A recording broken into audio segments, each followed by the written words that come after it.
Say what? Say what radio show with no agenda. It's always a surprise. But if we're not having fun, we're doing something wrong.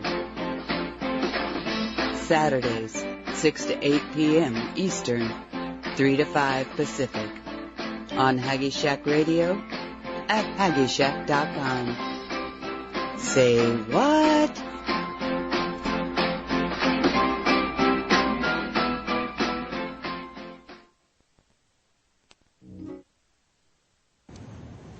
Okay, we're live. Hello, hello, hello. I hope you've been listening to Dolly. This is Nancy Hopkins. Dolly Howard just had on Jim Nichols, and they got into the question of the Mandela Effect, and we are going to kind of explore it even further.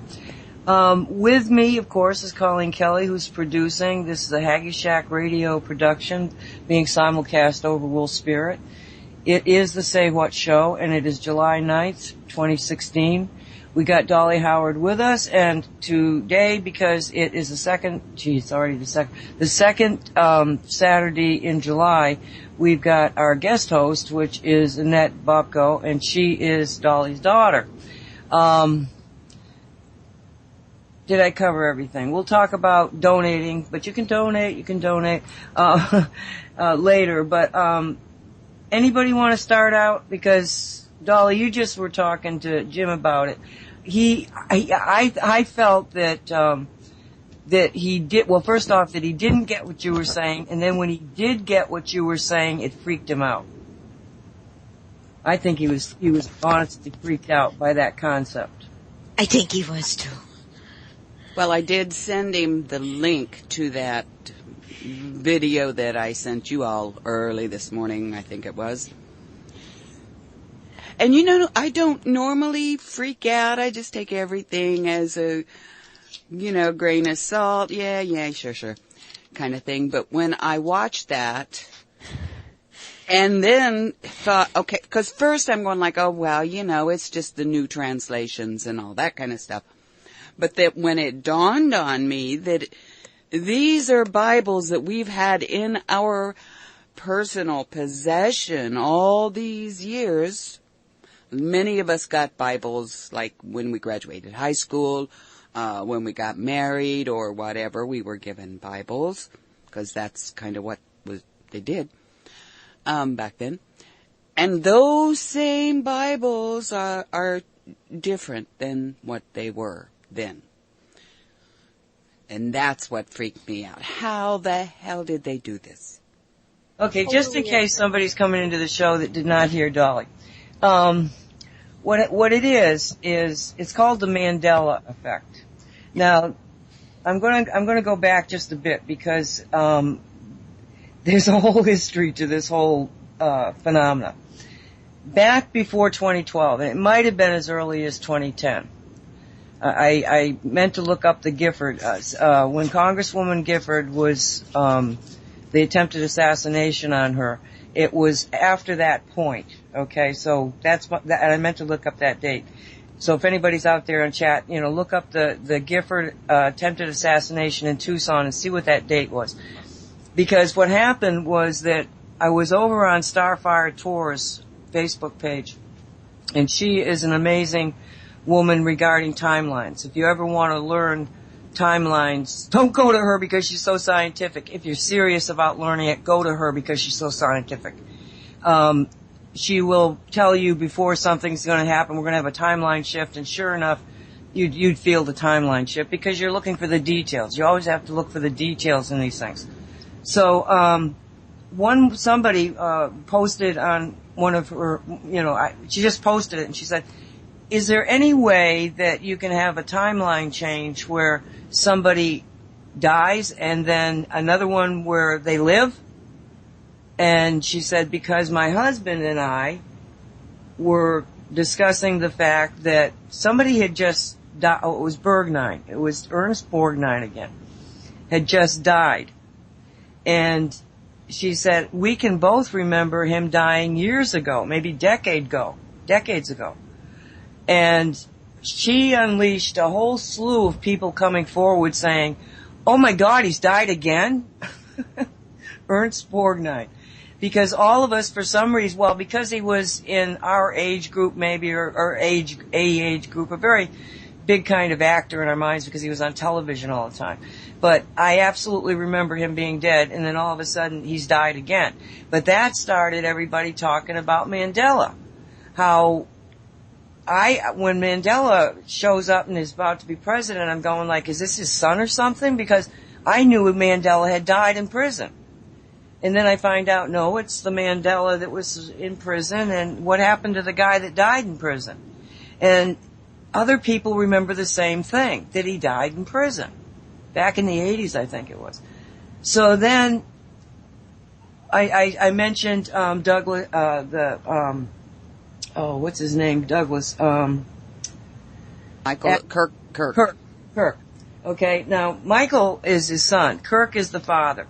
And I distinctly remember seeing Michael outside of the graveyard where they had just buried his father, crying.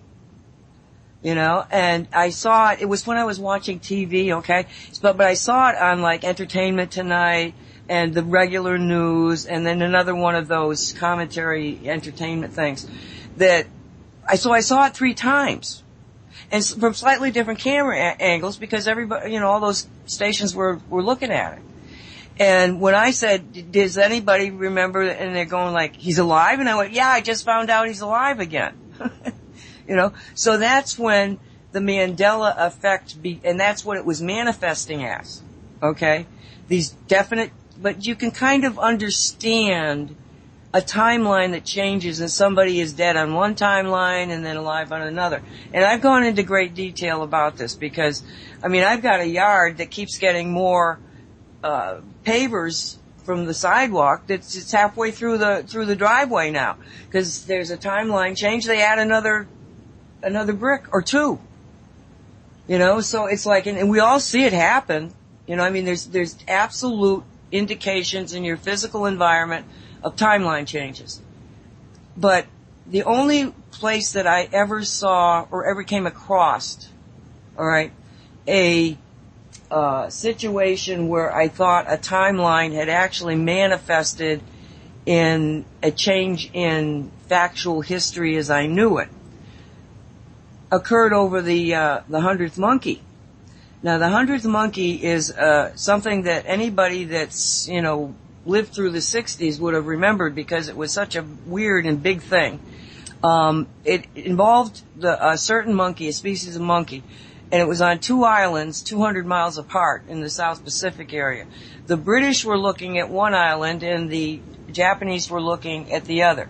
Now, the only difference that is critical to the scenario is that the Japanese were eating rice and the English were eating potatoes.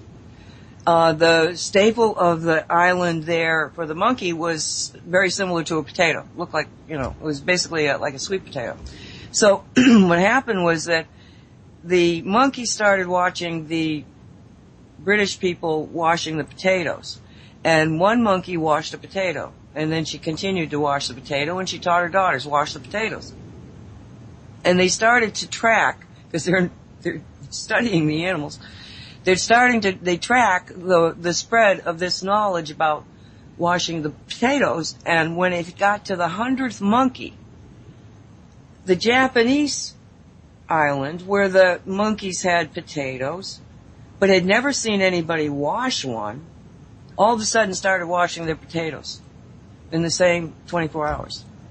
So the Japanese just were like, holy moly, what happened here? What's this about? And never knew what had happened until the British released their findings and you know, their report on this experiment. That became known as the 100th monkey syndrome. And throughout my life, especially early, there were many attempts and many ways to try to figure out, is this real? And it was always real, but they could never quite understand what the mechanism is, except to assume that it's some kind of a collective or super consciousness that's got to be in play here. A friend of mine read the first draft of Cosmic Reality where I talk about the 100th monkey. And she said, you'd better look at this website. So I go to the website and I'm looking at it, and the woman was explaining why the 100th monkey is a fiction. It never happened. And yet everybody that I know knows it happened. And so I realized that this woman, she was young. She was on a different timeline where the 100th monkey never occurred for whatever reason.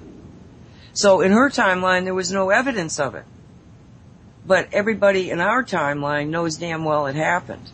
So from that standpoint, that was the only time where I saw definitively something that I absolutely could prove that was written out of at least her version of reality.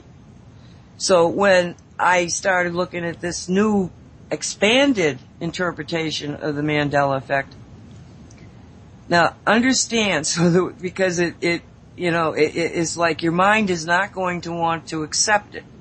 But what has been discovered is that people who remember the exact wording of the Bible are going back to Bibles that are, in some cases, hundreds of years old, and seeing that the Bible, the words that they memorized, that they remember being on drawings, that is absolutely ingrained in their realities, has now been changed. Okay? And this is like a retro rewriting of history, rewriting of all of those books that so many people for so many, who knows, maybe if we could find 1,000-year-old Bible, it would also be changed. That's what kind of like confounded Jim was, it was like, so Bibles that could not possibly, because he wanted to think it's a new printing, a new interpretation. That's what you want to think. It's not. Every Bible, and not just one version, not just the King James version, but other versions, the wording is changed. Now, I would love to see somebody do a study of foreign language Bibles. That would be telling. And Colleen's real wondering, like, when did this happen? Did it happen last week? Did it happen the week before? Did it happen 10 years ago and we're only discovering it now? But Annette, you're the one. Annette, why don't you tell, you went and started checking it right away, right? And then you tried to tell your mom? I did, because, you know me, I'm skeptical about everything, and so I went in my mom's closet, because the versions that I have are all the newer versions, like the Message, the New International Version, but I knew Mom had to have a King James, so I went in there and I pulled out the King James that I found, and it's one of the old ones, it's one that Grandma had, and it's got watermarks on it. You can tell it's very old. And so I looked up on there and I'm thinking, oh, this isn't, this is crap. I'm not going to see what they say I'm going to see. And I frickin' did, and it pissed me off, and it irritated me, and it made me sad, and it made me think, how the hell are they able to do this to a book that we've had in our family for years and years and years? And then I started thinking, well, how can I believe anything that I read or that I see or that I hear? And it's very upsetting to me. I mean, I keep hearing, in the chat and stuff, people are telling me, well, I've made this happen. And I'm telling you right damn now, I did not consciously make any of this happen, and I don't care what you guys are saying about it, because it's ridiculous to me. So I'm sorry. And like I said, you can kick me off if you need to, because I know I'm way over the top on this one. I haven't been this upset in a long time. Well, first off, even Jim, who's openly said that he's looked into the occult, the hidden science, okay? Mm-hmm. He couldn't wrap his head around it. Well, yeah, and then I tried to explain it to Mom when she came in, and she's looking at me like I'm crazy. And like, yeah, I know there's different versions of the Bible. No, that's not what I'm saying. I had to get the Bible and show her to get her to understand what I was saying, because she hadn't watched that second video yet. She only watched the first one that you had sent over. So it's hard to wrap your head around that all of the Bibles have been changed like this. All of them. If they can change the one in my house, the one in your house has to be changed too. Well, I don't exactly know where it was. I'm looking for. See, I already saw it. Years and years ago, I had you think the cat talking to me would save the world? Okay, I have saved the world a number of times. I say that humbly. It was my role to play, okay? And I'm dead serious about this. In that particular episode, which I don't think I've ever talked about on air, there is a passage in the King James, I believe it was the King James I was reading at the time, I assume it was. And what I was doing was I had an encounter with some charismatic Christians, and I am not used to losing any kind of a debate or discussion. I'm sorry, I just don't do that. But this priest was beating me up because he kept quoting the Bible. So I said, I'll never let that happen to me again. And I started reading the Bible. And it's begot this and begot that one. And I was like, oh my God, this is the most boring book I've ever read. But I'm a writer. And one of the crucial rule in writing is tell them what you're going to tell them it, and then tell them what you told them. That's the way that you get it in people's minds, okay? So I said, well, God at least knows the first rule of writing. I mean, that would seem to be a given. So I said, okay, so let's go to the Genesis. And I go and I read Genesis. And in Genesis, because Eve is taken of the tree of knowledge, okay, then she has to be thrown out of the Garden of Eden, thrown out of the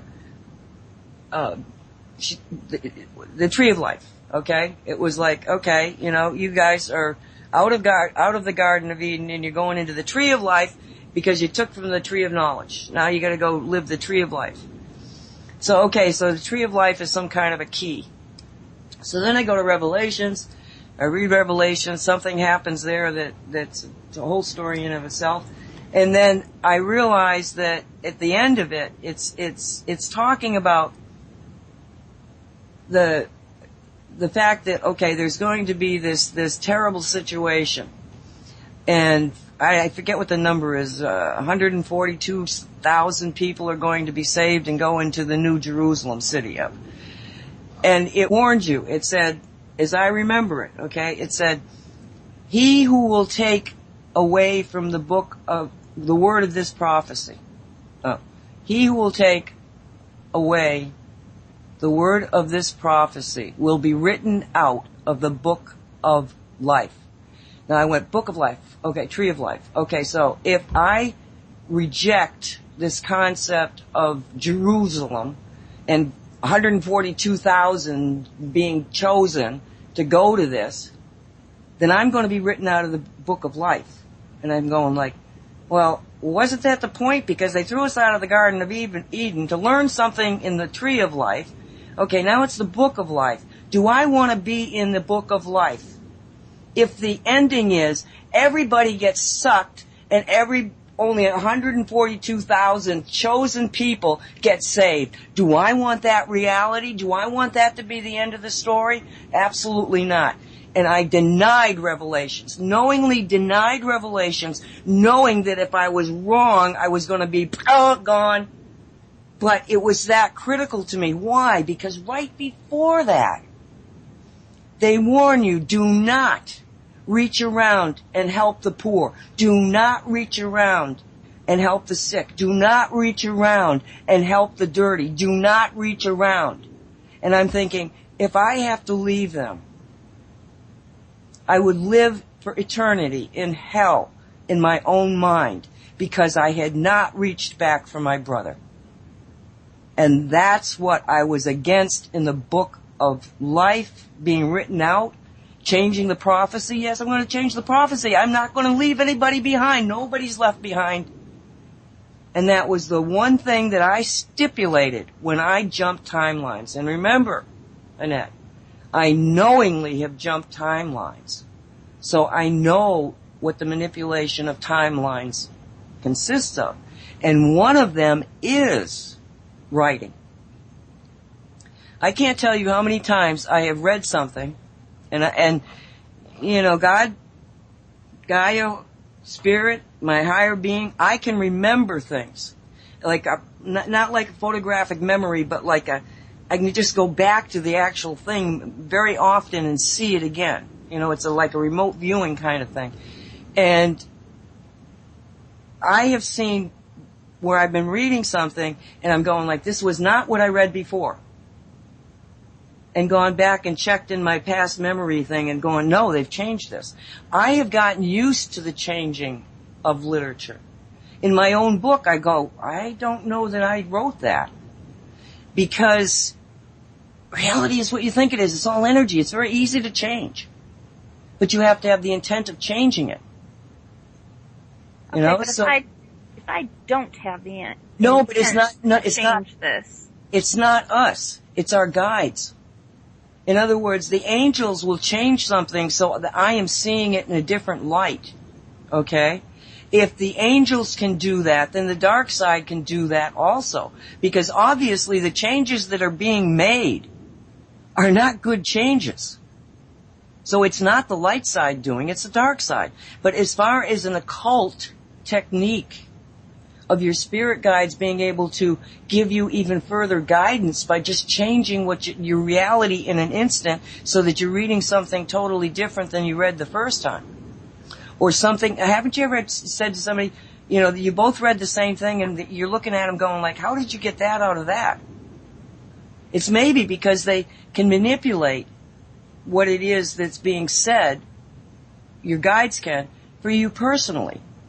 Now, and I believe that. I get that. But when you change one simple word in a passage, like the one that Colleen had brought up originally, the one that Jesus is saying, to bring someone before them, to show them these people. He never said to kill anybody. I was in Bible Bowl for 3 years. I have read the Bible from front to back as I was growing up, and he never once in the Bible said to kill anybody, to bring someone before him and to kill him. That is absolutely not anything that was in there. I understand that people can interpret certain things differently. That I totally get. I agree with it. But that is such a drastic change in meaning that I don't see that as just a different interpretation of the same sentence.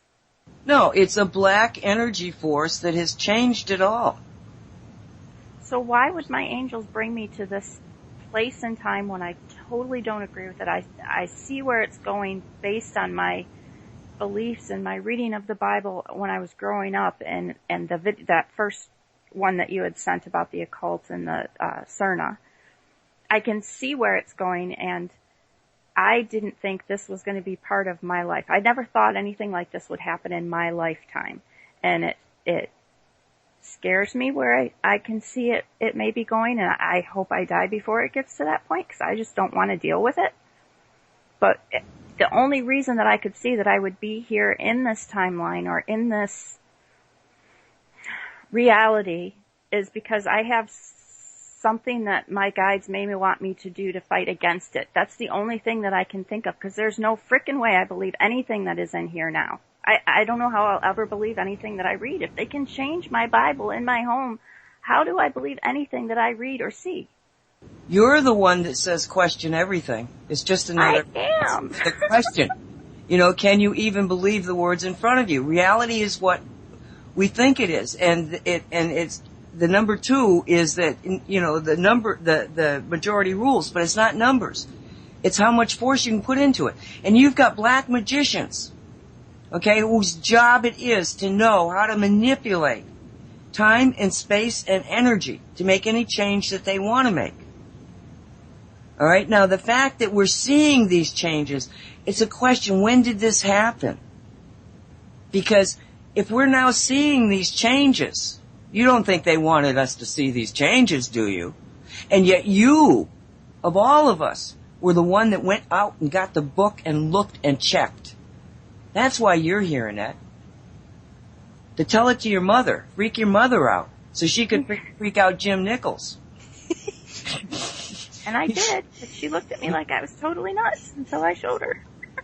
I would have liked that. That's a turnaround. Yeah. That is a real turnaround there. She really frickin' freaked me out. I couldn't understand that she was saying that my grandma's Bible's words that were printed years ago were changed and that Bible hadn't left the closet. Yeah, it was pretty dusty. Now, he mentioned the Jewish Bible, the Torah?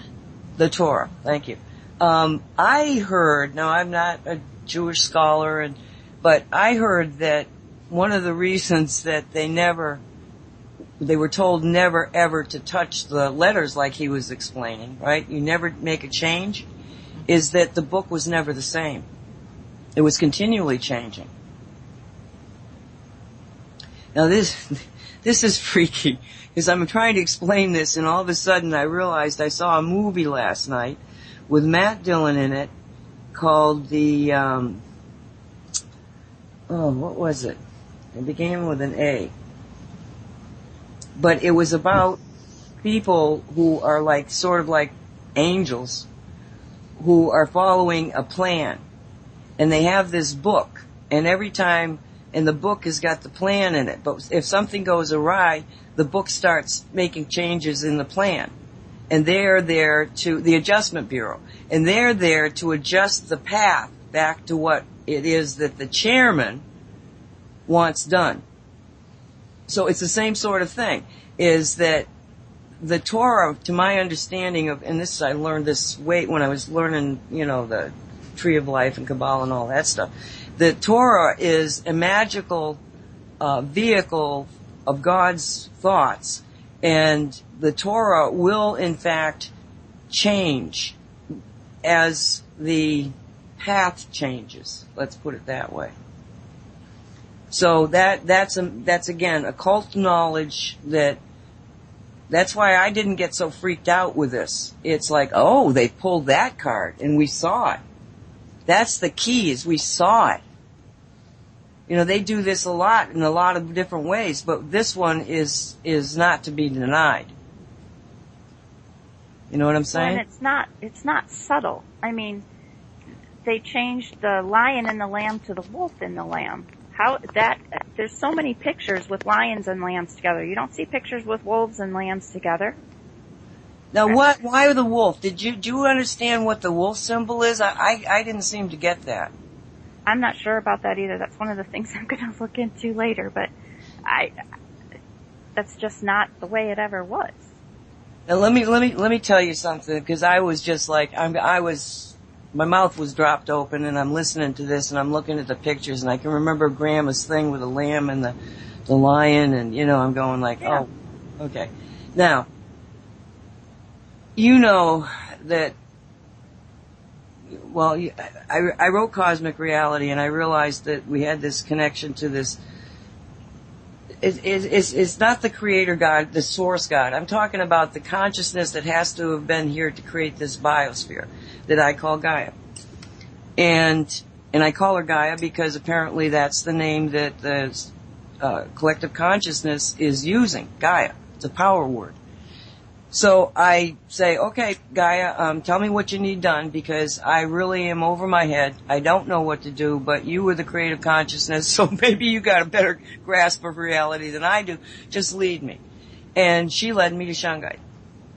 And that led me to Walt Silva and Stephanie Dietz, and actually the book Cosmic Reality ended me up on Wolf Spirit, because Luz Azabini, she says to me, you want to come on the show? And I think I'm coming on as a guest. No, she wants me on as a host, and that's how I got into Wolf Spirit. So as soon as I committed to this concept of a creator consciousness, everything started to come together very, very, very, very quickly. Now, why are they so intent on changing a lion for a wolf? Okay? Now, most people would not get the connection. However, I'm the Shungite lady. I'm the one that lives, breathes, and sleeps Shungite. And Walt Silva was when he understood the power of Shungite and understood the connection to Gaia and the spiritual being that seems to manifest as like Shungite, and he calls it a sentient being. I absolutely agree that you can communicate with whatever spirit is behind the Shungite. It might just be Gaia herself. I'm not sure what it is or who it is or what. But he goes on a shamanic journey, and shamanic journeying is really you're allowing your consciousness to go etheric into the etheric, which is the next energy field up from the human body, and so it's like the blueprint of the human body, but it's a world in and of itself. Many people, I think, call it the fourth dimension, if that's what they're talking about, but to me it's the etheric. And so in shamanic journeying, you're going into this world too. If you take a hallucinogenic, you're going into the etheric. If you do remote viewing, you're in the etheric. It's the next step up in understanding, and mediums are in the etheric.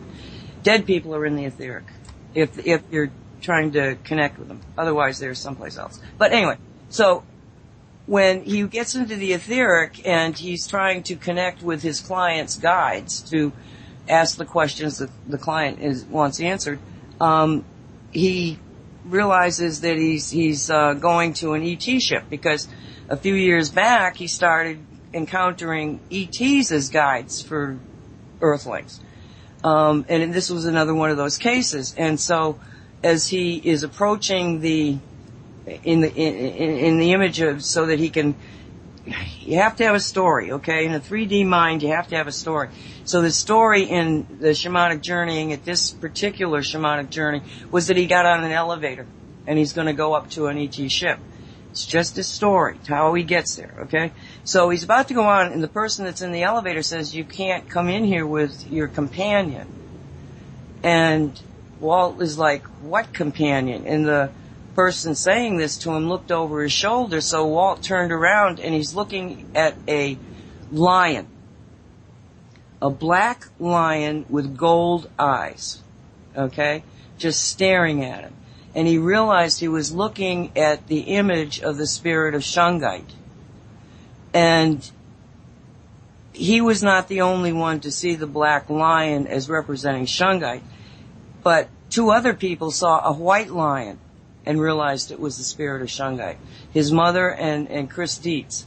And when I saw the picture of the lion, like, get rid of the lion image because that's the Shungite. Now this might sound like, this is way out. No, it isn't. If they can change the Bibles, all the Bibles, the creator consciousness that works with Jesus Christ, with Muhammad, with Moses, with all of the big energy forces that have ever been here, that have ever tried to make the awakening happen, where human beings realize their own divinity and their own powers, all of that force, those people can't even compare. But we're in a reality game, okay? That's my reality. All I gotta do is hope that other people open up to that reality of the enormity of the power of the light and the good to this crazy ass stuff that the dark is doing. Yeah, because it's, okay, totally changed. Those followers of Jesus, those people who actually paid attention to what, at least the Bible used to say, Jesus was all about. The power is within you. I come from the Father, so do you. All that I can do, so can you. Turn the other cheek. All that kind of non-violent, love your neighbor as yourself stuff into a more vengeful Jesus who is going out saying, kill everyone that doesn't go along with your program. That concerns me greatly, because it changes the whole philosophy, the whole way that he is. Yes, because we love Jesus because he was a man of peace, a man of inner, finding out who you are really, the spiritual person, the spirit. to me, changes all of that, and that's what's so very concerning about this. Yes, The wines and the bottles, okay, big deal, right? But when it comes down to that very basic thing, that's very disconcerting. They're changing the whole scope of it. And we're only looking at the things that we've already seen. Right. Yeah. You know, somebody should take the Bible, who knows the Bible, and reread it. It's like, I think you said, Colleen, is there anybody out there that reads it daily and have you realized that it's changed? You know, because that would be interesting too. If somebody's reading it daily, are they manifesting the same words? There's so much to this. And if it's the Bible, what else is there? Well, you know, several years ago there was, well, not that long ago, quite a lot of discussion about textbooks. They wanted to change all the textbooks, take a lot of the stuff out, like those periods of slavery and all of that, and the Holocaust. They wanted to take those out of textbooks. And there was a large uproar.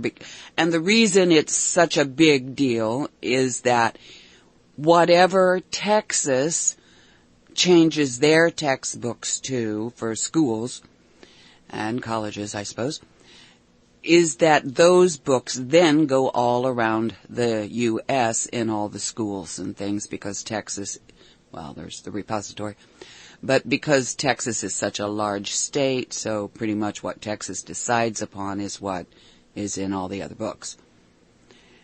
And for some strange reason, because they wanted to change those books, take this out, put this in, that comes to mind on this whole Bible thing. And, you know, Kennedy was killed in Texas. So there's something about Texas. But that's what's coming to my mind now as far as changing books. Used to, if it was printed in a book, you know, it was pretty much set in stone. Not that it was true, but that's what it was. It's been printed, I can't change it, blah, blah, blah. Well, now we're like, what the hell? And as Annette said, how can you rely on something that you've read and you can go back to and reference if the words have all been changed? And if they have been changed, will they still continue to be changed?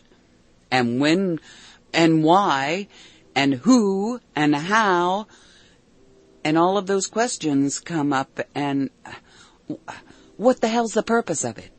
And that's why I'm so upset. Exactly why I'm so upset. Just today I went on Amazon and I bought the books of Enoch. And I bought the book of, starts with a J, Jasser? I can't remember. But now I'm thinking, Jeshua. What the hell? Jeshua. And if I get them and read them, does it really mean anything? Is it what it was supposed to mean in my timeline or my reality or whatever? Oh, I mean, I love you, Nancy, but you would talk about jumping timelines before and my eyes would roll across the floor. And now I know what the fuck you were I know what you were talking about now, and it's freaking me out. You said the F word. I tried not to. I told you I was being freaked out, and I told Colleen she can kick me off whenever she wants to. Well, Dolly, you almost said it a while ago. Well, that doesn't count. I didn't say it. Well, you thought it and I heard it. So. You're darn right I did. I heard the F. It's just so upsetting to me because I don't know what I don't know what I should believe. I know what I believe. And what I believe now, is that really reality? Or was that just some other stupid timeline that really isn't the God that I've come to believe in, that I know from my experiences when I was growing up studying the Bible and believing who I knew God to be? Is that really who God is, or is he this vengeful one that they're showing now? Or is he somebody totally different? I mean, how do I really know what's true? And then I know you guys. Inside in that. Yeah, God, but everybody also is saying that I have made this reality. I never would have thought of this reality, so how could I make something I never would have thought would happen? Well, and maybe not you personally. Right. Okay, maybe it's because it all seems to be connected to the cosmic collective consciousness, and maybe because we call ourselves a Christian nation. Okay, that's what is everyone's fond of saying. And because so many who are said to be Christian have become so warlike, and, after all, Christianity was called Christianity after Jesus the Christ, and his teachings, although I argue that because nobody seems to be paying much attention to his teachings until now, with that slay versus show me thing, perhaps that has something to do with it. If I'm understanding you correctly, you're saying that even though we have supposedly a Christian base, that their fundamental understanding of reality is not that which Jesus presented, it's what they believe, which is that Jesus would have cut their heads off. Am I reading you correctly? Yeah, because how many wars are we in? How many have we started? Many most on false pretenses. And, the Bible clearly says, thou shalt not kill.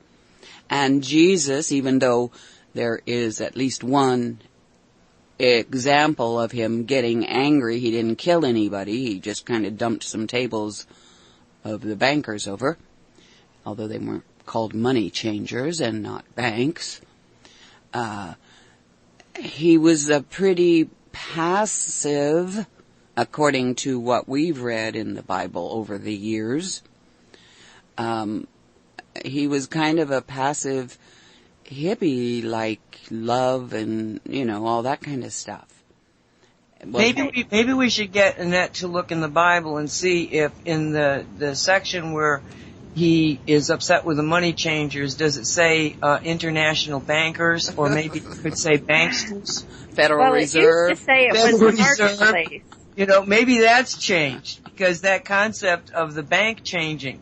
Did you check that in Grandma's Bible? Well, it was the marketplace, because they were running the marketplace out of the place of worship on a Sunday, which they shouldn't have done, and that's why he got upset. But hold on, I will look it up.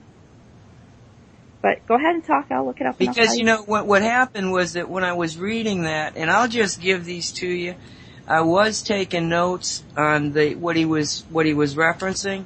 I don't know if you caught all those, but that was, like Isaiah 11:16, and then it was 36:12, another one, in Luke 19:27, Peter 2nd 16-7, and Revelations 13:16, I think again to 17. I'm not sure, there was another, but to check even just those that they've already found, because like I say, if they found these, there's probably God only knows how many more. Exactly. God maybe doesn't know, because again, I can understand what you're saying, Colleen, because I was thinking about that too, is that we went about saying, okay, we don't think that trying to fix that one is worth the energy. It's just too big, too many problems. Let's just build a new one.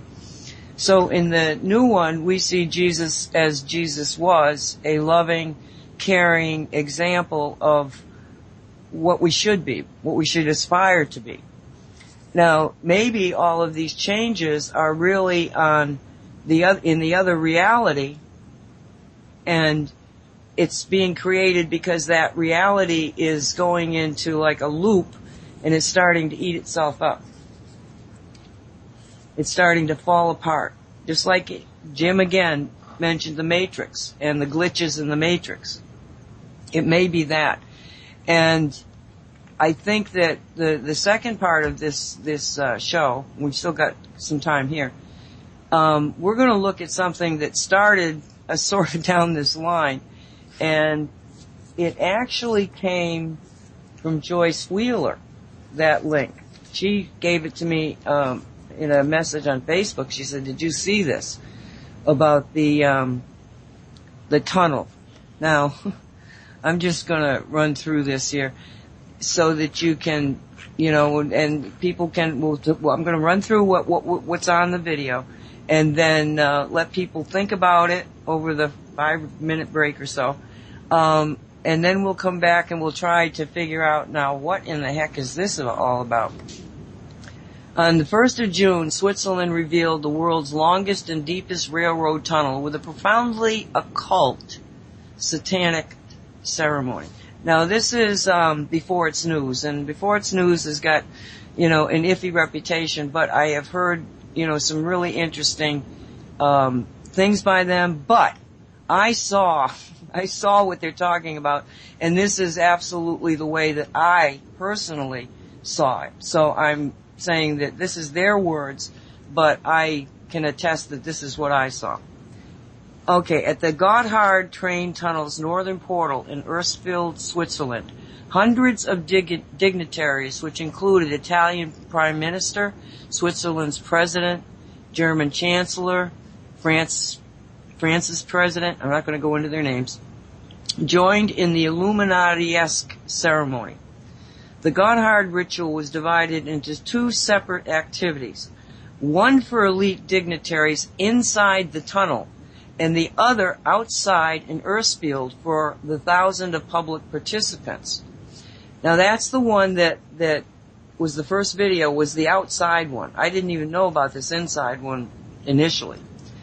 Both were laced with graphic demonic symbolism and broadcast live across the globe, okay, through RT, BBC, and other major European outlets. The indoor ceremony followed a equivalent yet scaled down version of the outdoor Erstfeld ritual and was coordinated by a German director, Volker Hess. The ritual, referred to by BBC as a lavish performance, was traditionally intended to symbolize various facets of Swiss culture. It included 600 dancers, acrobats, and stunning actors and cost almost $9 million. The performance started with a cohort of miners dressed in orange jumpsuits, marching like zombies towards the tunnel entry. Now, the way that they had this set up was in this outdoor theater that we saw the first video of, was at the back of this kind of not so wide but long concourse area, there was a screen. And the screen was huge, and what you were looking at initially as they're walking out is the opening of the tunnel in the mountain. Okay? So just imagine looking at an open area, like a courtyard, but, maybe 3 times the size of a large courtyard. It was pretty big, but it wasn't very, very wide. And so these zombies, and it was spooky, watching these zombie-like characters walking down, but the key is that they've got this movie thing behind it. So, okay. So, the miners were then seemingly sacrificed to the tunnel. And it came forth as veiled spirits, represented by dancers in underwear with white wedding veils. Now this was really weird how they got to this point, because the zombies are looking at they get right up in front of the movie theater thing, and some of them are getting hoisted up so that they are in front of the screen, but they look like they're on the rock of the mountain, and it would give away, and these people would fall, and the people below them would drop dead. They get crushed by the thing, and it was continually 3 of them. But it was a graphic illustration in dance of people getting killed. Then the zombie orange-clad people they unrobe, so that the girls had bras on, the men were of course bare-chested, but they still had their pants on. And they're jumping around and acting really crazy, like frenzied, and then they took off all their clothes. Now, I gotta tell you that when they took their clothes off, they're in underwear that I wouldn't want to be seen in private, never mind in public. It was dirty. It was old, like it had been washed 100 times. It was just really in front of the world, in front of the Chancellor of Germany. You're taking and you're looking like, really not very appealing at all. And that was another one of those, what the heck is this thing about? Back to the text. Okay, so then they've died, and so these now naked people, somewhere or another, they started having these veil things, and so they're running around like spirits, and that's what they're referencing there. And then an actor dressed as a goat sprung out and commenced ritualistically consuming and mating with the veiled dancers. During this segment, a headshot of the actor dressed as a goat was exhibited on the video screen with a black and red backdrop and an absorbing fire lofting around his face, while 3 Egyptian scarabs. Now, the Egyptian scarab is the beetle, and it's highly regarded as, a talisman in the occult secret craziness of the Egyptians. But it was very, very, it was like, oh my God, that's a scarab. And there were 3 of them. Again, 3 is a critical number in occultism. Okay, with 3 Egyptian scarabs floating in front of the screen. The next scene changed to pagan druid ceremonies, with the actors now draped in black subdued clothing and adorning nests, plants, and trees on their heads. As the goat man laid on the floor, an upside-down tree was exhibited on the video screen, and the actors chanted a song in a mix of ancient Germanic and Italian language. All right? Listen to that. Ancient Germanic and Italian language.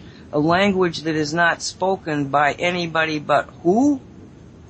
Supposedly the dark side. The ceremony concludes with the goat man being resurrected and worshipped as he is introduced to technology, industry, and modern society, with many of the actors clothed as cross-dressers, drifters, and herots.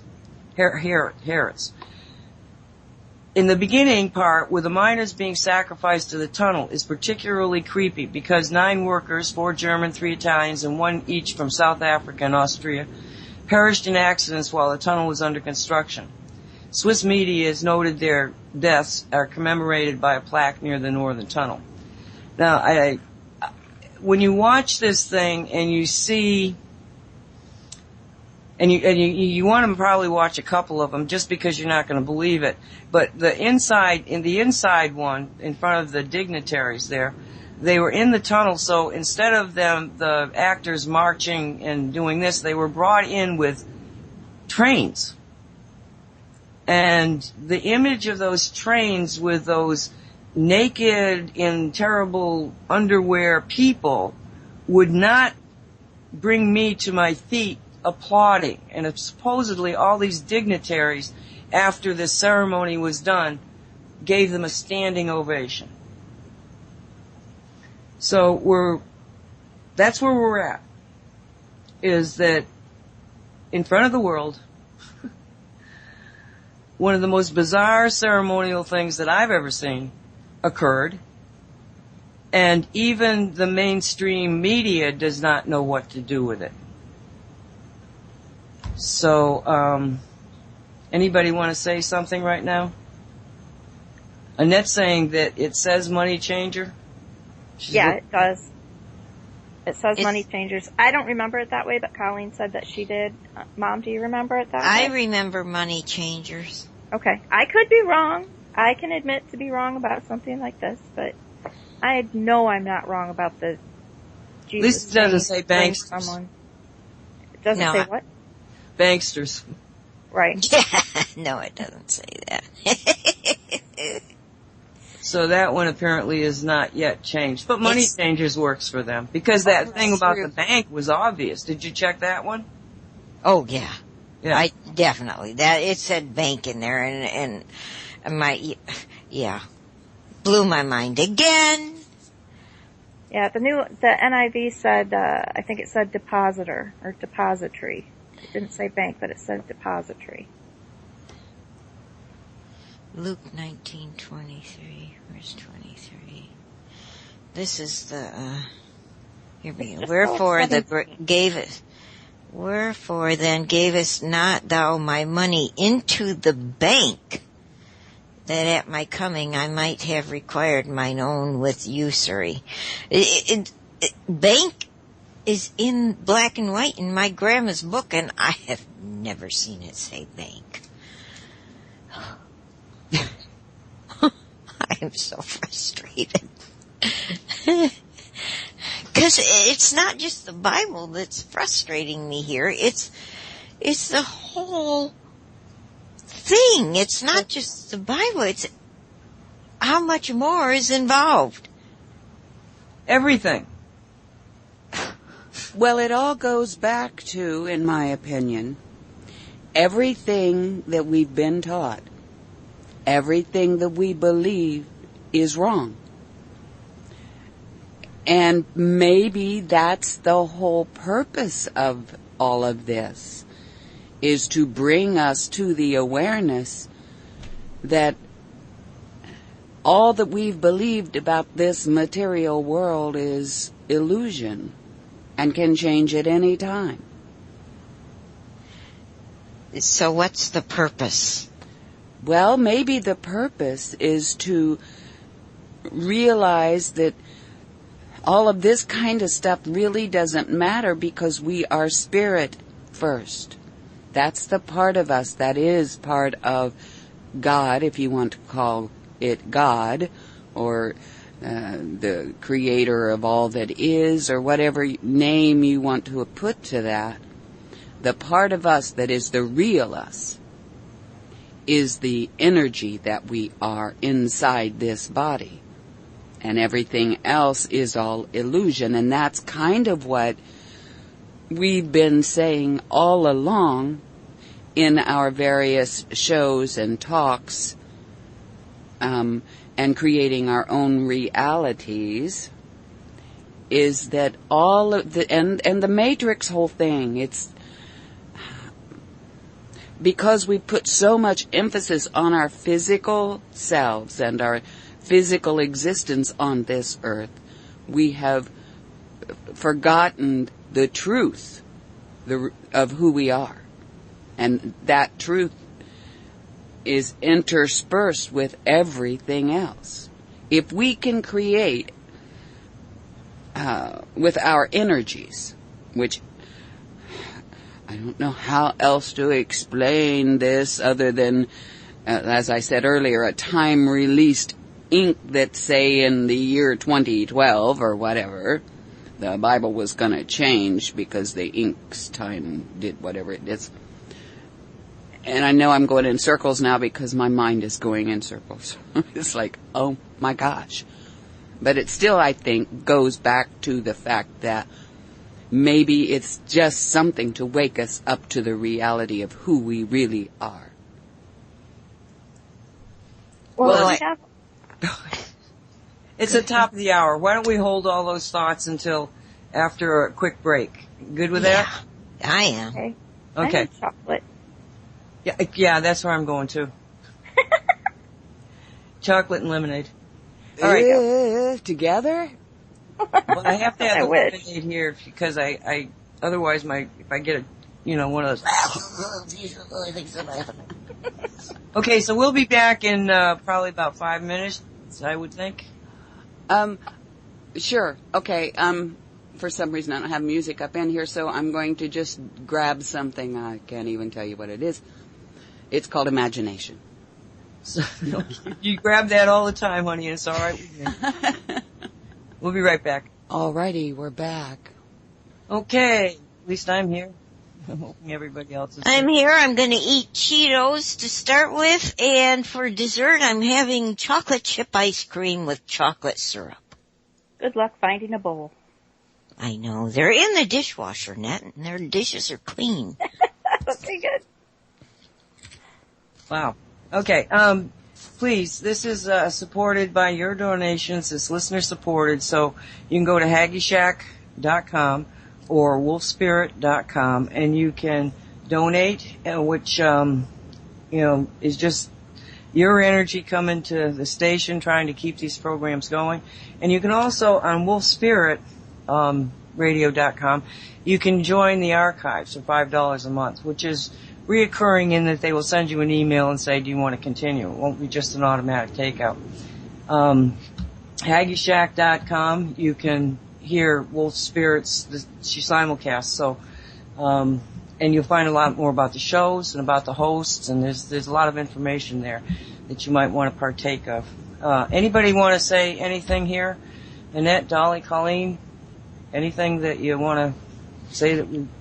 Well, this... We all started to say something in response to Colleen, I think it was. This has shaken me to the core that something like this could happen, but it has not shaken my faith in any way, shape, or form. The implication of what has happened, and with when didn't the guy in the video say that Satan has black powers that could do that? Somewhere I heard it along the way. Okay, that is reaffirmed that, yeah, there is a Satan, and yeah, he's playing his game pretty good. But is it Satan? If it's not, who is it? It could be the light side, although that part about Jesus saying slay everybody's not so light. And maybe the whole purpose is to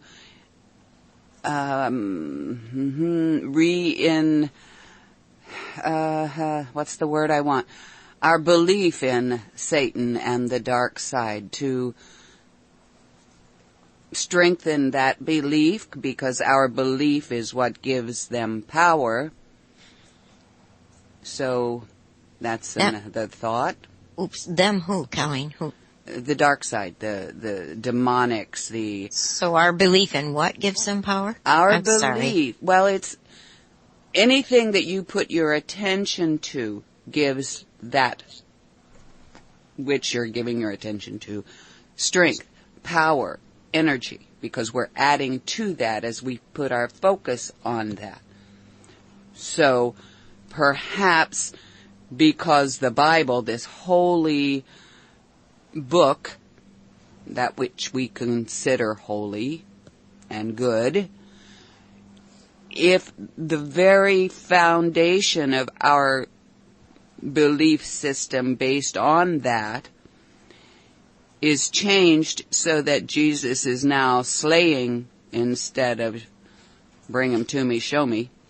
I don't believe that for a minute, but yeah, I'm following you. Okay, then, we're all going, who the hell changed that? Why did they change that? And it seems to us demonic or Luciferian or satanic or whatever, that perhaps all of this isn't to reinforce, that's the word I was looking for, to reinforce our belief and therefore fear of those dark forces. Yeah, I just think it comes down to, do we believe in the devil or not? Yeah. And if speaking for myself, growing up as a Catholic, they talked about the devil, but to be honest with you, I never gave him any thought. Jesus instilled a lot of fear in us because he was watching everything we did, so we didn't dare do anything that, wouldn't pass the Jesus effect test. But the devil was not, in our minds when we might be thinking about doing something bad, like, we'll burn in hell. That was never part of the scenario. And when I first the first time I actually addressed the question of evil was in Cosmic Reality when I was writing the book, and I said, I did not want to come down this pathway. I do not want to talk about, is there evil spirits? Is there really a devil? I didn't want to go there. But when they're doing things that are so blatant, somebody wants us to believe in the devil. I'm not even saying that I do. Because it gives us fear. And fear is an energy that those who are doing all these horrible things in the world, seem to, and we've heard lots and lots of people say the reptilians, the dark forces, feed off of energy, especially negative energies. Therefore, fear, hate, and those types of emotions. So, and I'm with you, Nancy, as far as the demonics and the demons and Satan and all of that. Having been brought up in a family where part of them went to some of these churches where they would do cast out of the devil and the demons and all that stuff, and that was pretty damn scary for a child to hear. Mm-hmm.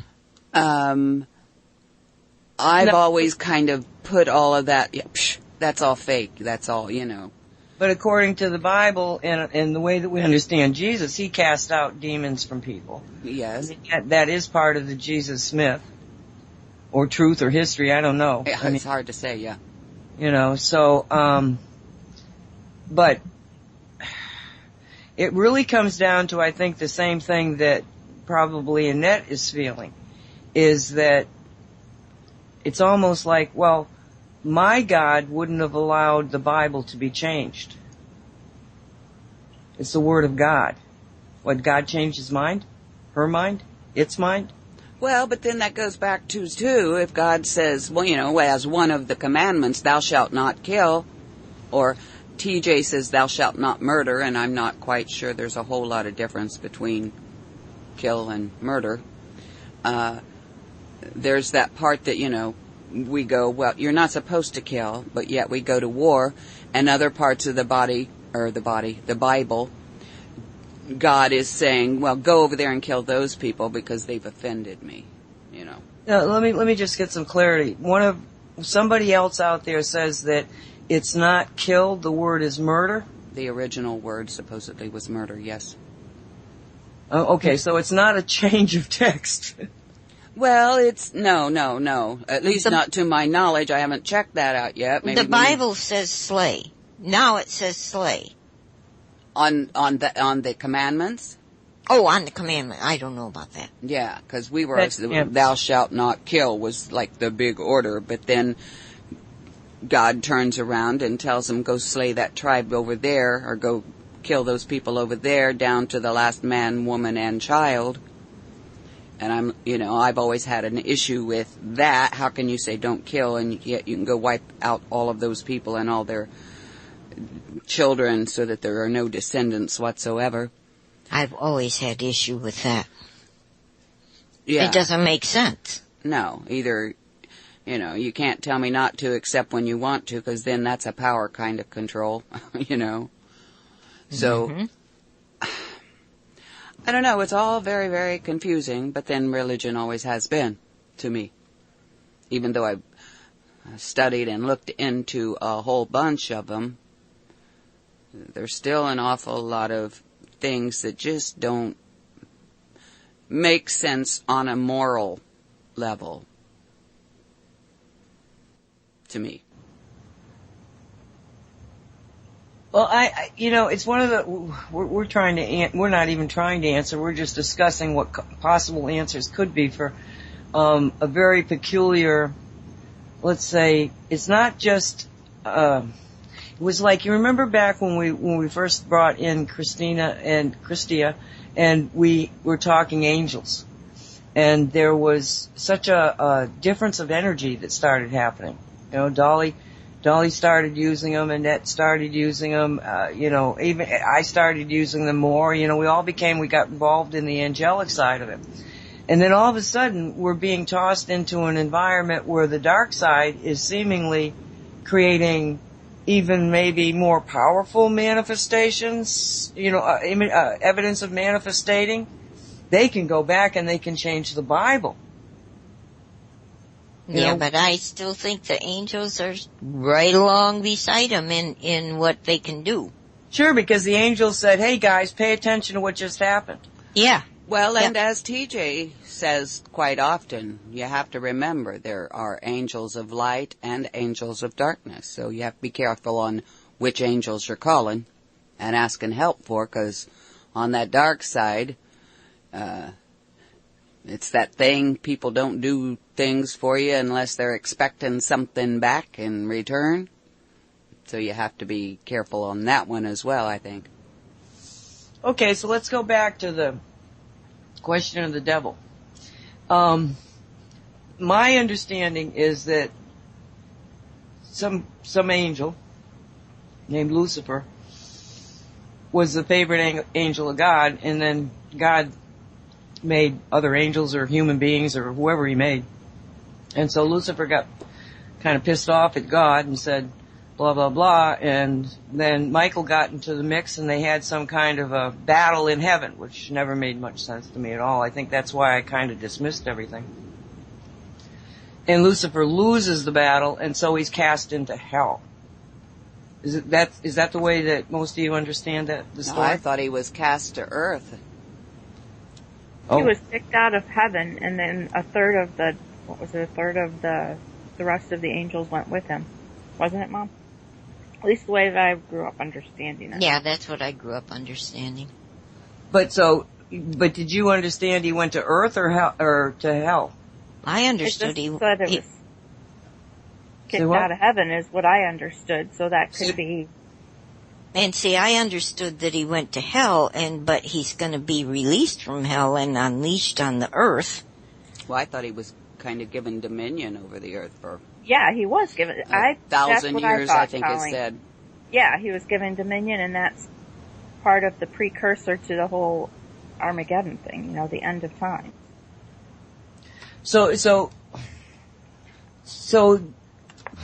for the last 1,000 years, the devil has been in charge, or the devil was in charge 1,000 years ago, and now they're trying to reinstate him. I'm confused as to when he was supposed to be in charge. Well, you hold that whole timeline too, because 1,000 years in whomever's time could be a million years in ours.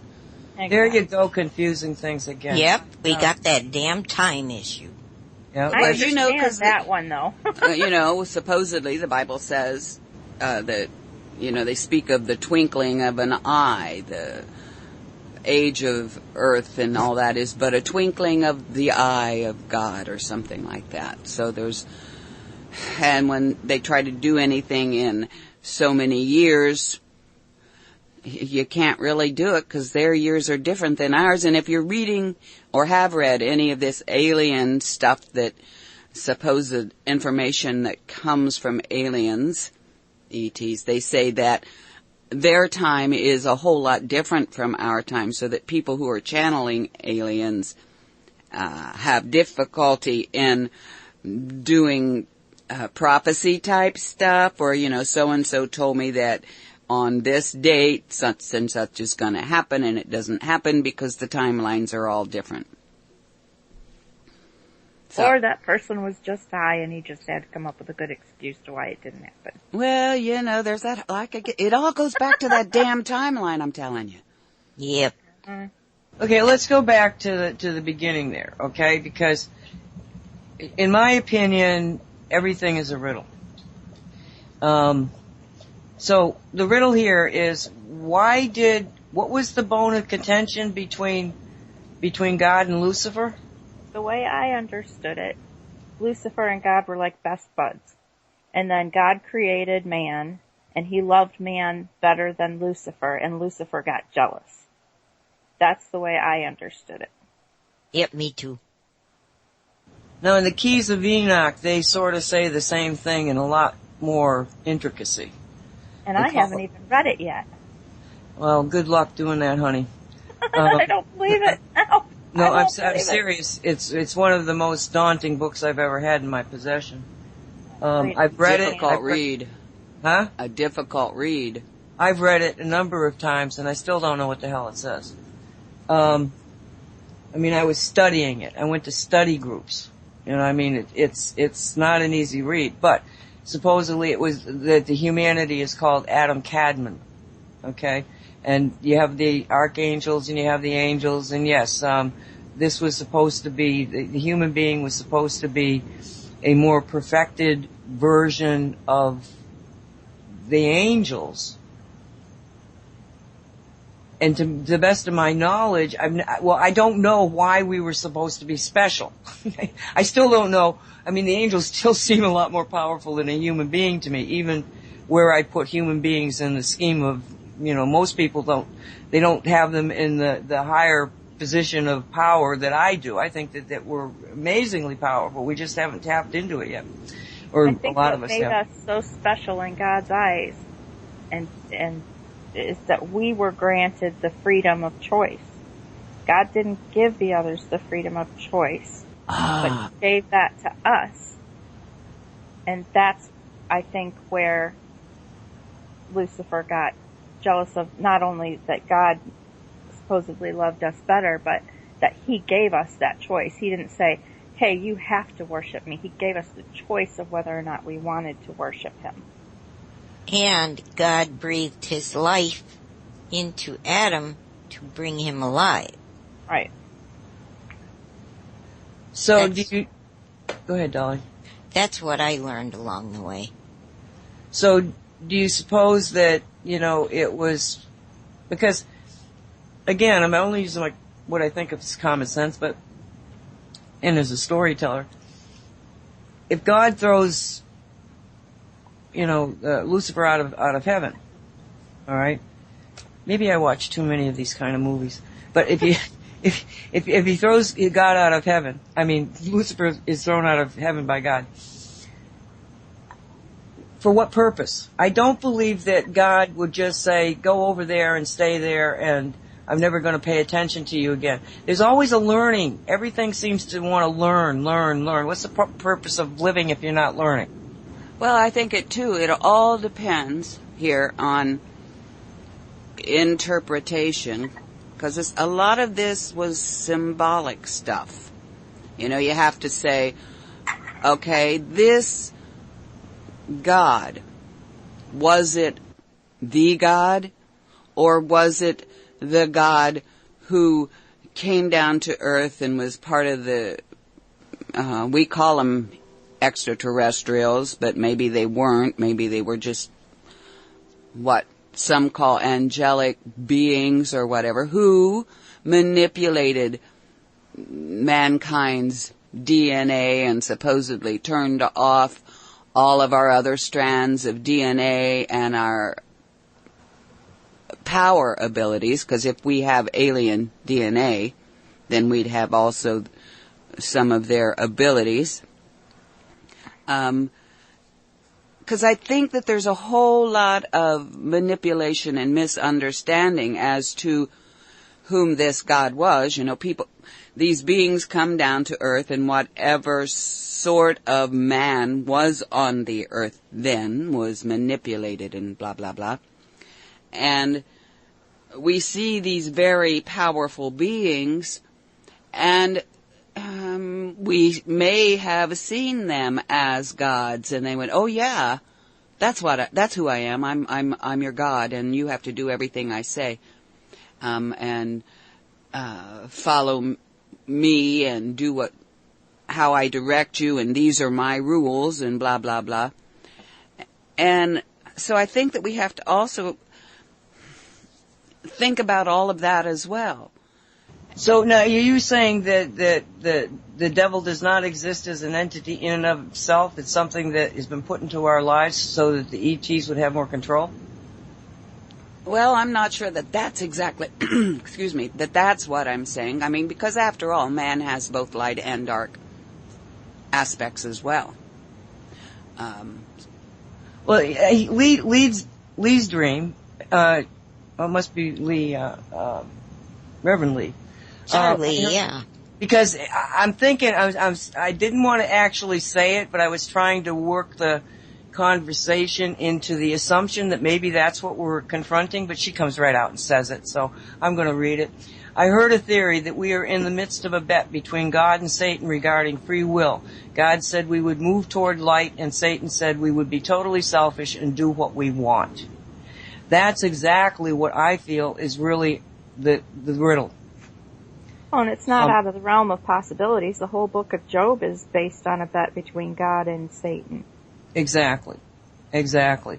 And so let's just, for the purposes of conversing, let's just kind of say, okay, Lee's right, and it's a bet, okay? Now, probably Satan was maybe winning the bet or whatever. Jesus comes down, he tries to make a little bit of, kind of like even out the playing field. Maybe Muhammad had the same thing, we better send some people down there because, God doesn't want to lose. And so he sends down emissaries to give an example of what it's like to be a totally empowered human being. And if you're a totally empowered human being, you cannot be selfish because you understand the connectedness of everything. So all we have to do is continue what we're doing, which is to try to make people aware of what looks like dark side, which looks like the devil's orchestrating this. It's not the devil orchestrating this. It's human beings orchestrating this. If it was the devil, those dancers would have been a damn better dancers. They were just like, it was so amateurish. The whole presentation was so amateurish. It did not have the energy or force of what I would call a superior spiritual energy. Okay? But it is a bunch of very, very selfish, asleep, scared, pathetic human beings. Controlled, who are controlling. Well, because you look at the video, they're in that prison orange. Yep. Okay, and their uniforms. They're robotic. Yep. They're not thinking for themselves. They're doing exactly as they're like a remote controlled being would be. In that weird place where they were like, ugh, doing these kind of convulsion things, like somebody was forcing them to do something. Mm-hmm. I mean, the sexual innuendos that were going on in the dancing, it was pathetic. Well, you look at our society too. We are since the what's it called? Where all the factories and stuff were built and everything was industrial revolution. Yes, since that point, we've all been, or they have tried to make us all into robots. You go to work, in a lot of places you have to wear kind of the same sorts of uniforms. You have to behave in a certain way. They don't want you thinking for yourself. You do what you're told to do exactly the way they've told you to do it. And if you do think for yourself, then often you're without a job. And they have tried and tried and tried to do that, and I think that's a part of what was depicted in there. And then they had, with this ceremony thing, then they bring in, supposedly it represents the opening of the portal to bring Lucifer, or Satan, back in. Well, I think it's already been done, but they're trying to, what they call it, open the gate, loosen, because you got the guy in the enclosure he's got the chains and he's smacking everything with the chains. That's like a slave driver. And I think that's the message on the whole thing, is this is what we're turning you all into. Oh, absolutely. I mean, there's supposedly that rule that the dark side has to tell openly what happened. Free will, okay, the free will universe. In a free will universe, you have to tell your, let's put in quotes, victim, what you intend to do with them. And if the victim does not say no, then there's a contract and they can do it in a free will universe. Just if they don't say no, they don't have to say yes to make that contract? Yeah, what's that called? Assent by, there's a term for it. But basically it's because, but basically it's if you don't say no, they take your silence as a yes, go ahead and do it. That's my understanding of why the Illuminati in so many different, Illuminati, dark side, somebody said to me, who are they? I said, depends on who you're talking about, because there's layers of them. But let's just say the dark side, the ones that are, something's wrong with them, the sociopaths, the psychopaths, and those people that have fallen into the traps. I mean, it's just like, they're not really human beings. There is a difference between us and them. Okay, we couldn't even conceive of the things that they can conceive of. That's their reality. They want to change the Bible. They want to make sure that every Christian is like you're saying, Colleen. It could be that so many Christians went against the book that they've rewritten the book themselves by their own intentions, their own energies, on that timeline that I call the old timeline, the one we don't want to get locked into, but we have to look at, to analyze, to see what game they're playing so that we can kind of counter. Okay, so they're telling the world that they are trying everything in their power to open up the gates of hell. All right? Now, there's also the connection with CERN. Mm-hmm. Because CERN is right down the road from where all this has happened. The ceremony we're talking about. And CERN, the area that CERN is in, has an ancient reputation of being like the devil's den, or I don't remember what the term is, but it indicates a very powerful, maybe evil place. And I just found that out going through some more videos and stuff. Could be used that way for sure. Well, it is now, And I don't know how many of you understand what we're talking about when we're talking about CERN. It's the Hadron Collider, and it's actually a big circle. It's a tube. Stargate. It is a Stargate. That was what started bothering us about it to begin with. Very early in the game, I'm looking at this thing and I'm going like, damn, that looks like a Stargate. And pretty soon other people were seeing the same things. Or they were seeing it and I followed suit, but I mean, a bunch of us all of a sudden just looked at it and said, this is, and we're getting the message from whatever, in the collective consciousness. It's a Stargate, people, wake up, it's a Stargate. Oh, I think it looks like a Stargate. Oh, yeah, me too. That's how we get the messages. You just get some weird thing up your ass and you start following it.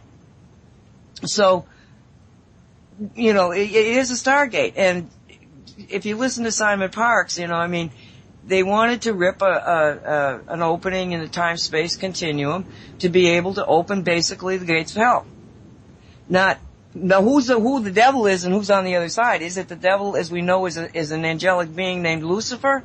Or is it the Draconians coming in with a fleet of ETs that are about to gobble us up? I don't know. Maybe it's the Borg. I don't know.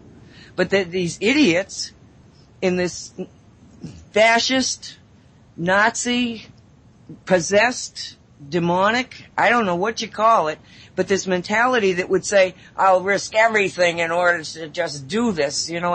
I've listened to scientists that were involved in CERN from the beginning. And the one guy who virtually did the blueprinting for the entire thing, he finally broke ranks and he says, I just want you to know that there's no science behind this. It doesn't make sense. It was based on a theory that some guy had that nobody paid any attention to because it didn't make any sense. And suddenly this theory that's never been even halfway proven by other mathematicians or scientists becomes the basis for the CERN project. And this particular CERN physicist, he was like, this doesn't make any sense, but maybe somebody knows something I don't. So they continued working on it. And finally he realized, I don't know what they're doing, but this is not it's not working. It doesn't make any sense to me. So he broke ranks. And he went public, but what he couldn't imagine was what they were really trying to do. And so this whole CERN thing from the get-go has been one BS story after another, covering what they really wanted to do. I have said all my life that the people, the scientists that set off the atomic bomb were evil. Because a scientist who knowingly, before he pushes the button, knows that there is a high probability that when he pushes that button, there's going to be a chain reaction that will take out the entire planet, and they still have the God concept of their beingness that they could push that button and risk everything. These are immoral people. Amen, sister. You know, so I agree. I just say that this is the same type of person, that the person that could have pushed that first button is the person that tried to turn on CERN. Now, Walt did a shamanic journey and he shut down CERN. Within a couple of weeks of that, Simon's on saying that, oh my God, they're opening up CERN because they gotta get it done before while there's a certain relationship of the solar system to the cosmos, and they have to do it in a very short time frame, and everybody get together and we're gonna combine our minds and we're gonna stop them from doing it. And I said to Walt, well, it ain't gonna work. We know it. You already took care of it. There's not a problem.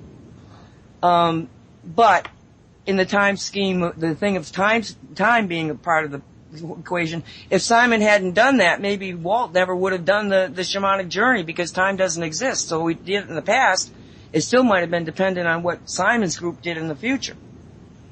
But we knew it wasn't going to work.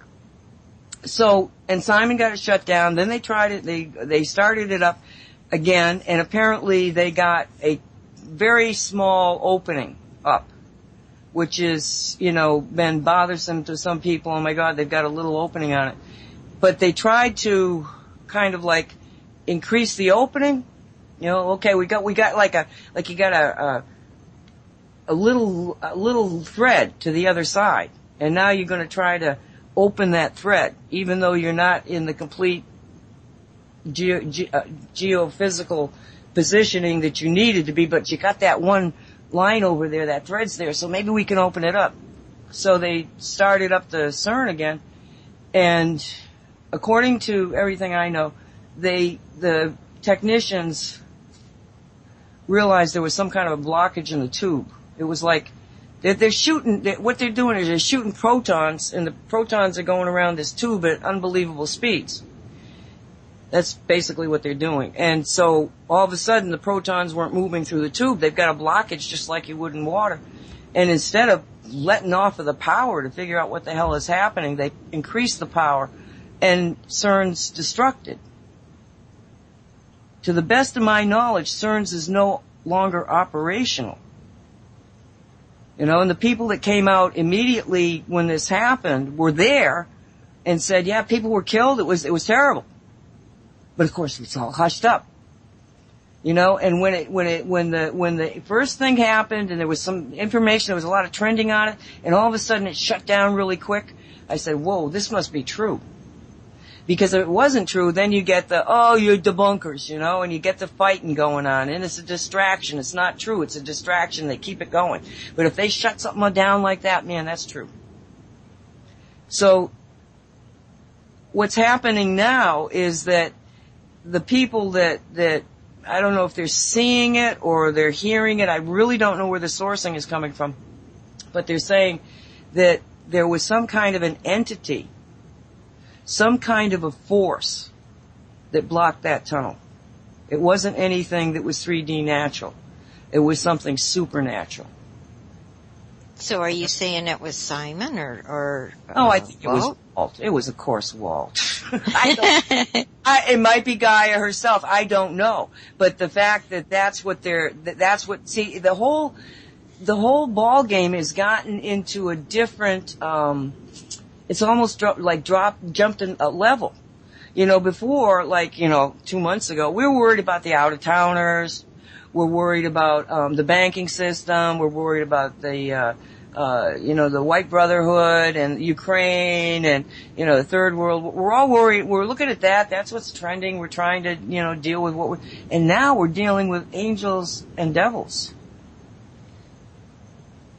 Everything is jumped. It's in a different place. My gosh. You know what I'm saying? It hit me. As soon as you said it, it hit me. Yes. First we learned about the angels, and now that guy brought up the other side, the devils. I have And goosebumps. and the fact that they did that ceremony. Yes, that ceremony was frickin' scary. Yeah, it was a blatant, we've changed the game, we're bringing in the devil. What are you gonna do about it? You know, and what was very interesting about that YouTube, I posted it on chat, that YouTube is from, True News, it's a video, the people that were commenting on it were as amazing as what I was watching. Because you were getting the Christian view of what was happening. You know? And it's like, oh my God, we're in the end times. Oh my God, they're opening the gates of hell. Oh my God, the Antichrist is about to come out. Oh my God, you know, I mean, they were like, and one of them said, you know, the dark side is trying to open up the gates of hell. They're praying to their God to come forth. Well, let's pray to our God that they don't get there. And maybe that's all about it. Maybe it is a bet. You know? And we're looking at it, and the people in the old reality are falling right in line with the devil. They're in orange jumpsuits and they're walking like, you know, zombies. Alright? But the rest of us on the other side are saying, no way! No way is this gonna happen on our watch. You know, and maybe that's what the game is about. You know, I wonder how much the ante is on the table between those two. And do I feel like I'm being used? Mm-hmm. You know, it's like, oh my God, I bet between Satan and God on what we decide in the next 10 minutes. Oh God, there's a lot of pressure on us. Gotta save the world again. I think it was good that we learned, before we saw this video, that we learned, hey, the angels are here for us. They want to help us, but we have to ask. Absolutely. I mean, it would have been a lot scarier if we didn't go into this with having learned what we learned about the angels. True. You know? So, you know, I say, like, okay, you know, whether or not that's true, it doesn't have to be true on this timeline in this reality. You know, and if we don't put any energy into it, and other people are saying, why are you guys all over there happy? Oh, because we don't believe in the devil. We're not gonna get on our knees to the devil. You know, we believe in the light forces. You know, why don't you come on over and hang over here? We don't have fear, we don't have greed, we help each other, we love each other, we have a good time. I believe in the devil, like I believe in God. But I am not going to give the devil the credence that he seeks and has to have to be a factor in my life. I believe he's there, but that doesn't mean I have to accept any crap he's given out. He can be here, but he's not here in my house. He's not in my life. Precisely.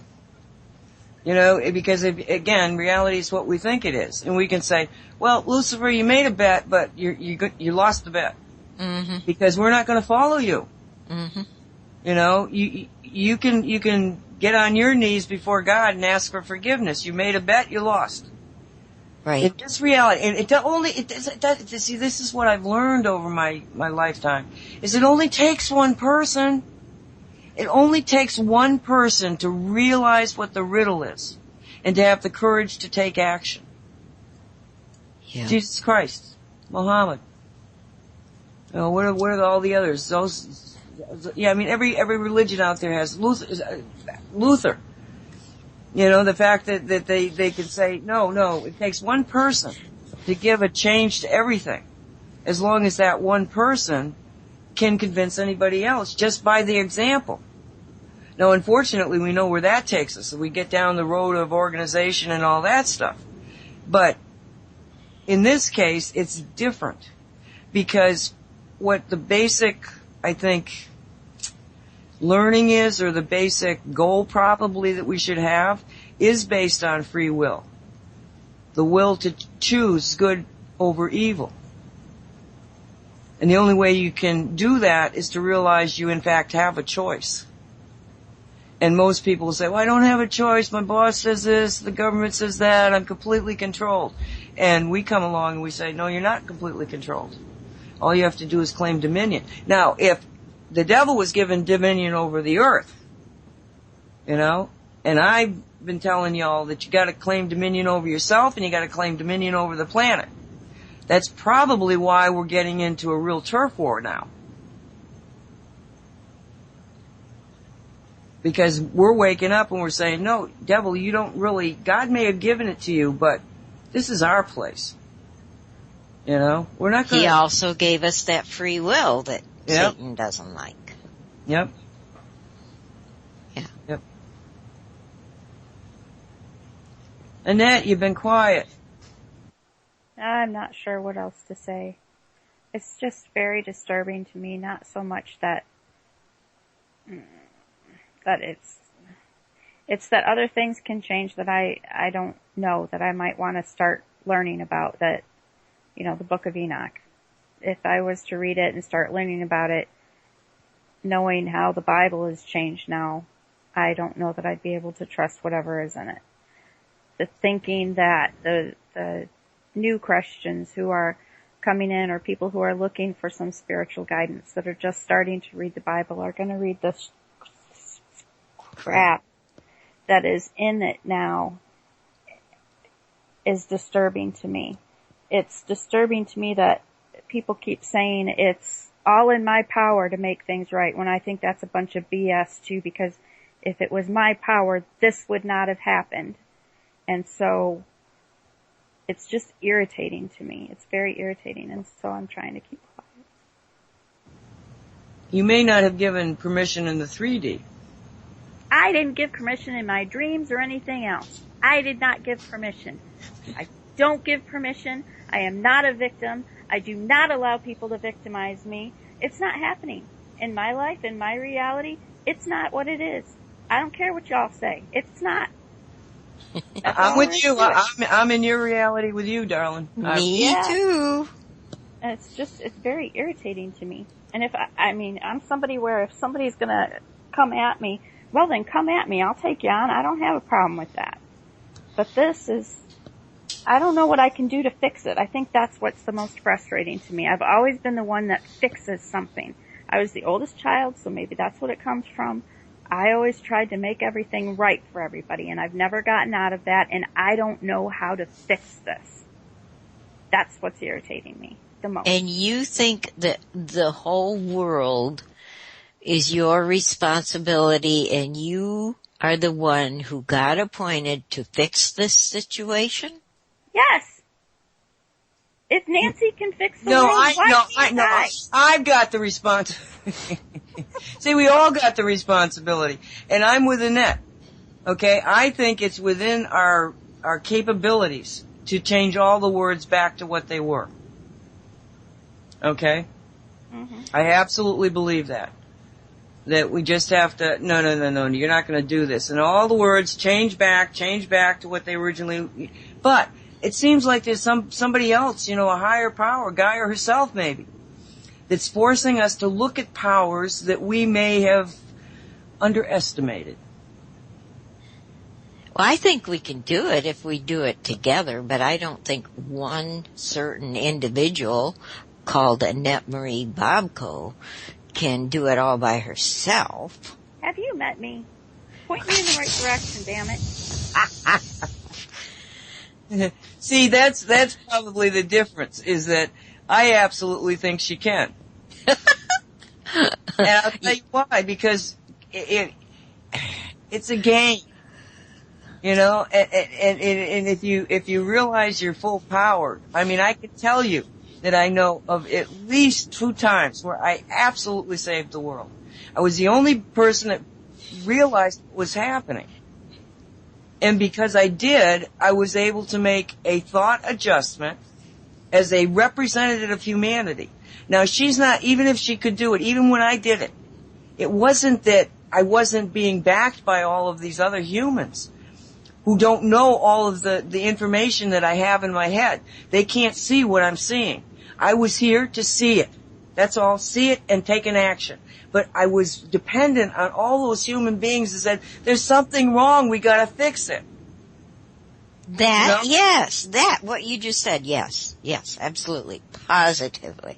It's not like agree. one person has it if they were working by themselves, but we're not working by ourselves. That's why I say a truly awake and light person, an awake and light worker person, somebody working in that energy. You know, it's impossible to be selfish from the concept of I'm going to keep it away from you. You're selfish, but you're selfish because you're putting yourself in a position to advance, to become empowered, to be the example for everybody else. And to actually get there, you have to make yourself the number one person. It's part of the rules. If we don't honor ourselves as being the most important thing in our life, then what the hell are we here for? I agree with that part.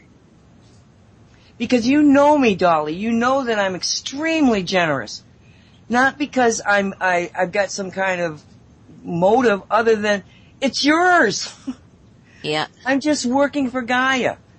You know, I have given, for every dollar that we've ever brought into the store with a shungite, we have given away, for every $3, I figure we've given away $1 of stuff. You know, and we only see it as being our mission to get it to our other people that's going to help. But the words that you said, you kind of, I don't remember the exact words, but it kind of meant, I'm getting the ball rolling. Yeah. That's what I want to have Annette see. She's getting the ball rolling. Yeah, because as soon as she starts to feed into the collective, right, we can't allow this to happen. We can't allow this to happen, okay? The people that are will resonate with that energy, even if they don't know Annette. They don't know what the issue is, you know, but they're resonating with it. Their energy will give her more energy. Yes. Well, I did go and put on Facebook that, the one that Colleen had posted, the longer one about, the changes in the Bible, and asked, my friends to pull out theirs, because most of them are ones that I grew up with and that I know have studied the Bible and have their Bible and all that, to see what they think too. And because that's the only thing I can think to do right now is to get some awareness out there as to look at what the hell is happening. And I don't know, as you said, maybe the collective consciousness will, I don't know, I just want to bump it on the right track. Or push it off. We're doing that. We're doing that. That's what we're here to do. Look at this is what we've confronted. What do you guys think of this? You know, wake up. What do you think of it? You know, because again, I want to see is this happening all over the world, or is it just the English speaking?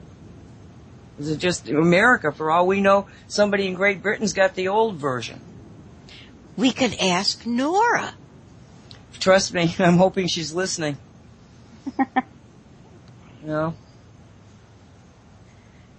Yeah, because she's in Italy. Certainly there's people there that have old Bibles. Yeah. Yeah.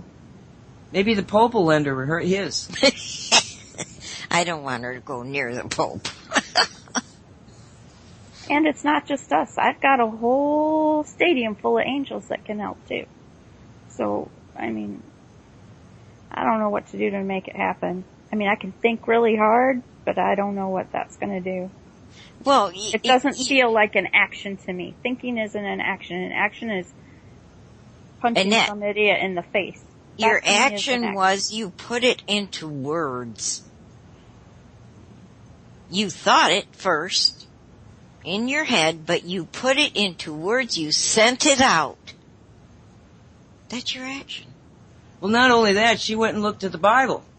Well, yeah, we both did that, yeah. But only after she told you. Absolutely, yes, you're right. I read it. I got a Bible somewhere in this house. Did I think to check it? No, I just assumed it was true. But skeptical Annette, no, she went and she checked it. And then I checked her because I couldn't believe what she was saying. I thought she'd lost her frickin' mind. Oh, that's okay. I didn't know what to do for her. I love you anyway, even though you were stupid and didn't understand what I was saying. Listen to me. I was trying, and in my mind I'm thinking, oh my God, please help her. What's wrong with her? JP, I feel this is stupid, and it should not be. That's how I feel. He typed in the chat that the main part of this evening is, in quotes, how do I feel about this? Now, I feel like he's trying to be my psychologist. I'm laying on a couch. How do I feel? I'd rather show you how I feel, and I don't think you'd like it. I don't think he would either. Oh my gosh. Not at this point in time. Oh no. She is Okay, well. we're in the last 3 minutes here. Anybody got some, profound and brilliant statement they'd like to leave the audience? Go with your heart. Oh, Go, God, go. yes, God, go. I'm betting on Gaia. I'm betting on humanity. I'm betting that the devil's going to lose the bet. I wouldn't be here if I thought differently. I just wouldn't. It would, Colleen, what do you think?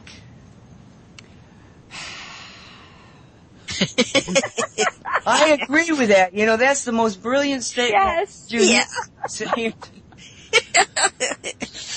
Well, one, I think people put too much emphasis on evil and the devil and all that kind of stuff. I think that we have a tendency to personify different aspects of ourselves. And, it's like we have a fear of our dark side, and we all have a dark side. It's our anger, and we want to choke the living crap out of people and all of that. Most of us don't do that. Some do. Most of us don't. But often I think that instead of taking responsibility for our own feelings and our own actions that do have ramifications, that we often want to put that off on somebody else and make this big, huge monster out of it when it's just different aspects of ourselves that we refuse to deal with. I could be wrong, but that's just my personal thoughts about it. Wow. See, I should have just left it at...